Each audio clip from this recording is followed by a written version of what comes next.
Hello, everyone. Welcome back.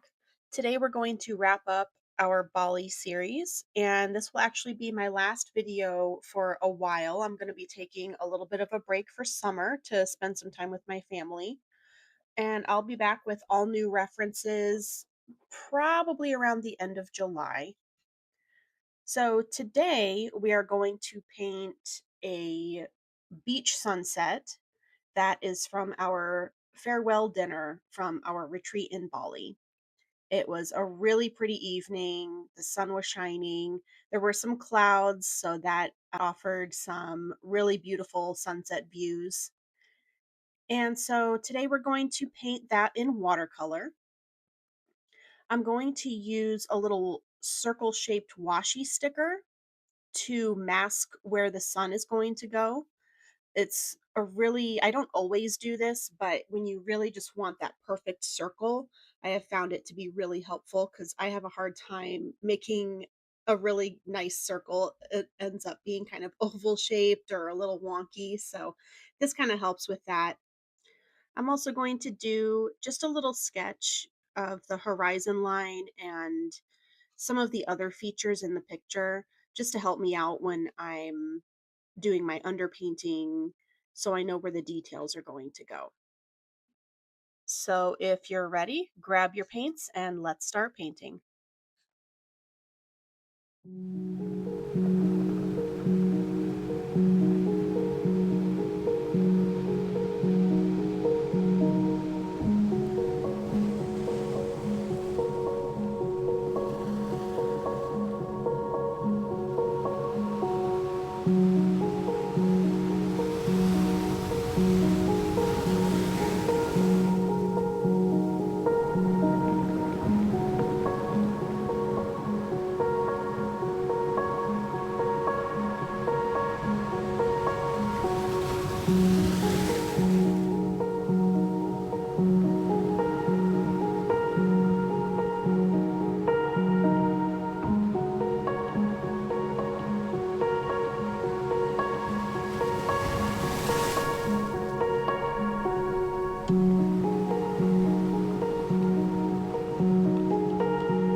One of the biggest challenges of painting a sunset where there is a lot of yellow and blue is, of course, trying not to make the sky turn green.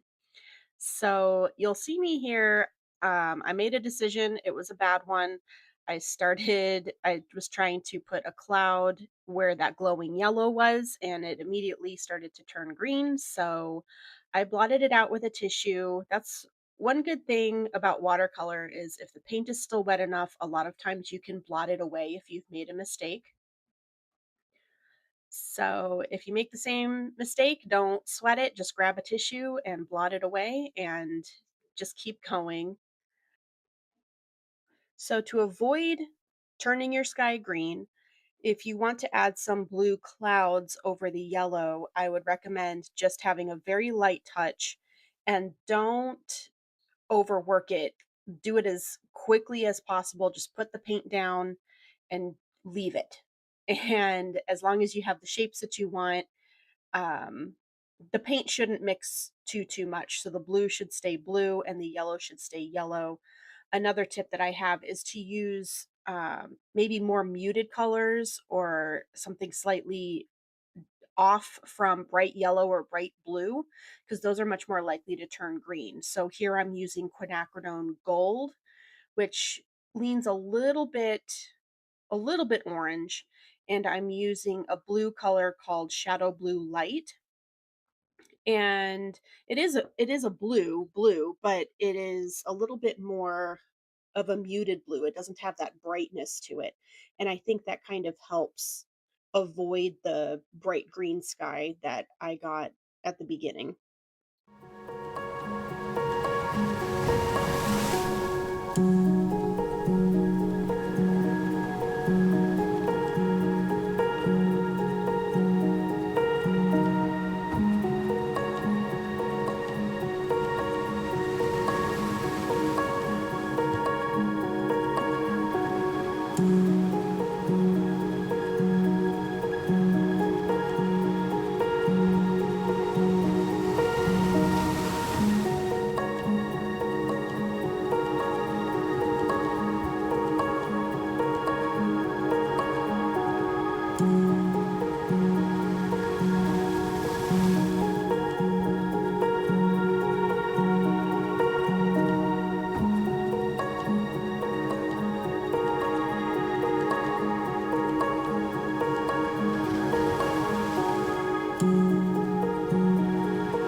Another tip I would have is to try to use less water in your pigment, because that will avoid the bleeding of the blue into the yellow to create green.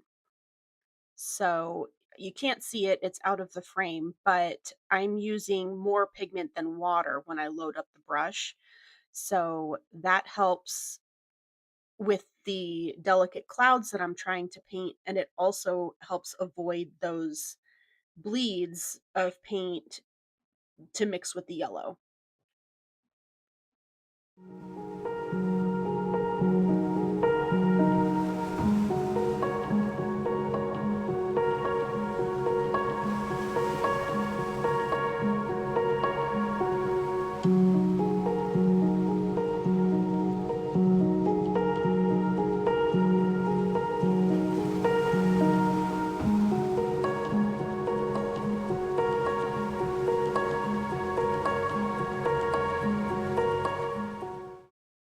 I'm going to dry the sky, and as I'm doing that, I'm going to pull off the sticker that I used for the sun.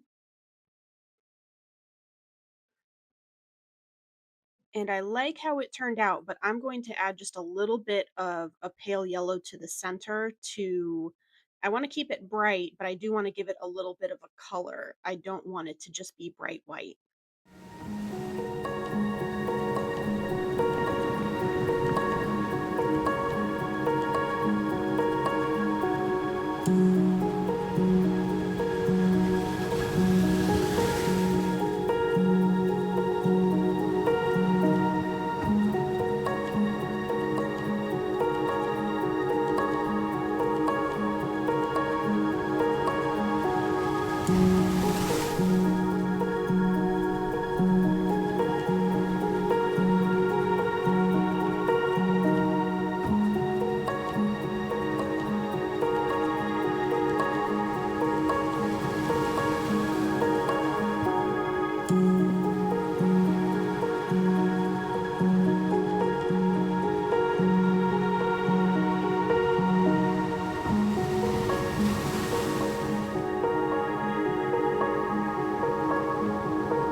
Now, of course, with the ocean, I am going to see a little bit more green, but I'm okay with that because sometimes when you see the ocean, depending on where you are in the world, you might see that green color or kind of a turquoise color.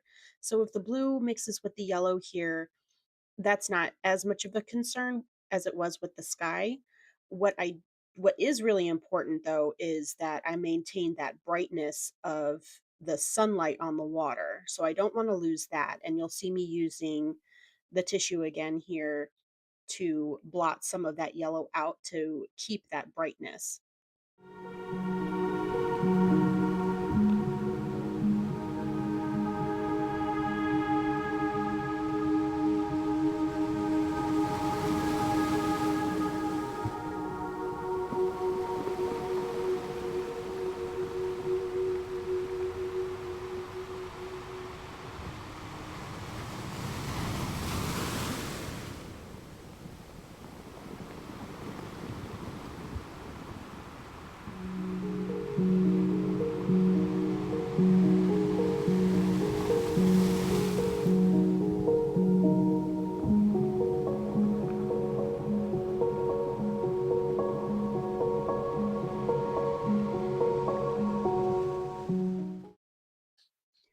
I started blotting this area because I wanted to preserve some of the white for the wave that's rolling in.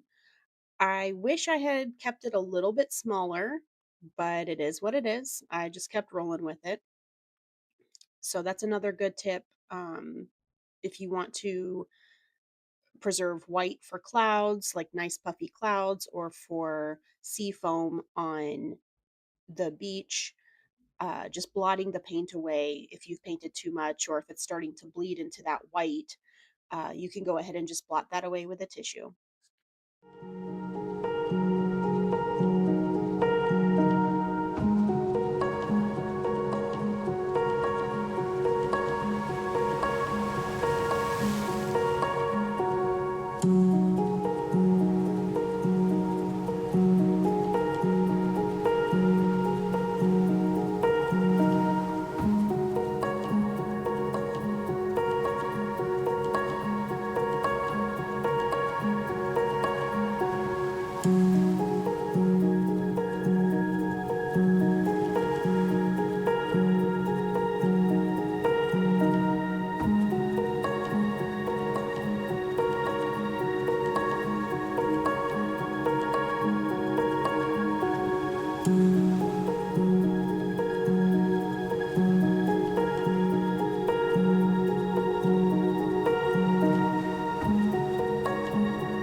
So now you can see I am painting in some of the details, the rocks that were off in the distance, and I guess it's kind of a wall that was set behind the sand. I did make some changes to the reference photo. I don't normally like to paint people, so I left out some of the people in the painting. I did paint the ones that are standing on that rock way far away because they're so tiny, I didn't have to worry too much about how they looked. But you'll notice as I continue painting, I left out some of the rocks, and that was mostly because this is such a small painting, it's only a 4 by 6. I was afraid that if I tried to paint all the rocks that are in the reference photo, it would just kind of take over the whole painting. So I made the decision to leave some of the rocks out. And so I would encourage you to do the same if you're not comfortable painting something, or if you think it just wouldn't look right in your painting. It's totally okay to just subtract it and skip it. You don't have to paint every single thing in a reference photo. Just use it for inspiration. And that's what I did here.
And we're all finished.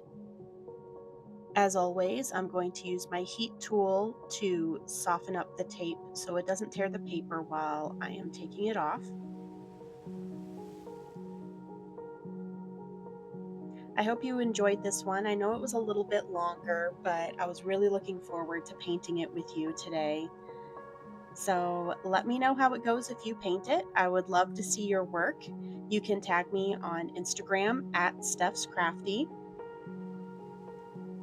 and I'll see you next time.